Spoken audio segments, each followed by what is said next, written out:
Students जब पहले student visa launch करते थे तो पहले जेन्युइन टेम्परेरी एंट्रेंट क्राइटेरिया होता था और किसी हद तक वो लंबी चौड़ी एसओपीज जो लिखी होती थी स्टूडेंट्स की तरफ से, बल्कि स्टूडेंट्स की तरफ से भी मोस्टली नहीं होती थी।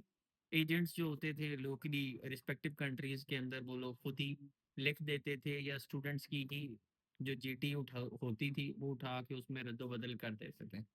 फिर जेन्युइन स्टूडेंट टेस्ट आया तो उसमें क्वेश्चन स्पेसिफिक हो गए। अब जब क्वेश्चन स्पेसिफिक हुए तो स्टूडेंट्स ने क्या किया कि वो सारा डेटा उठा के चैट जीपीटी पे, डीप सीक पे या एआई के जितने भी टूल हैं उन पे डालना शुरू किया।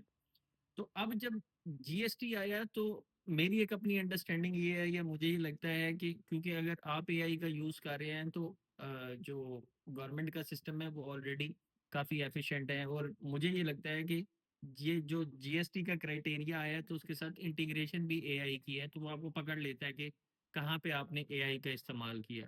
तो अब उस एआई के इस्तेमाल की वजह से बहुत सारी एप्लीकेशंस तो हमारे पास जो स्टूडेंट्स आते हैं वो बताते हैं कि अभी उनका आज वीजा लॉन्च हुआ है तो सुबह उनके पास रिफ्यूजल आ गया। तो ये बिगेस्ट रीजन होती है कि एआई को पता चल जाता है कि आपने ये सारी चीजें एआई से लिखवाई, इवन दो कंसेप्चुअली भी आप वहां से लिखवा लेंगे और पेज पे लिखेंगे तो एआई उसको पकड़ लेता है।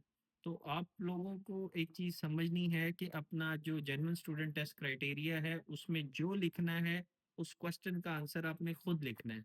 मतलब आपने कंप्लीटली उसके ऊपर डिपेंडेंट नहीं होना कि हमने एग्जैक्ट क्वेश्चन लिख दिया है और आंसर आएगा और उसको उठा के हम पेस्ट कर देंगे। तो इवेंचुअली ये है कि आप पकड़े जाएंगे। Thank you.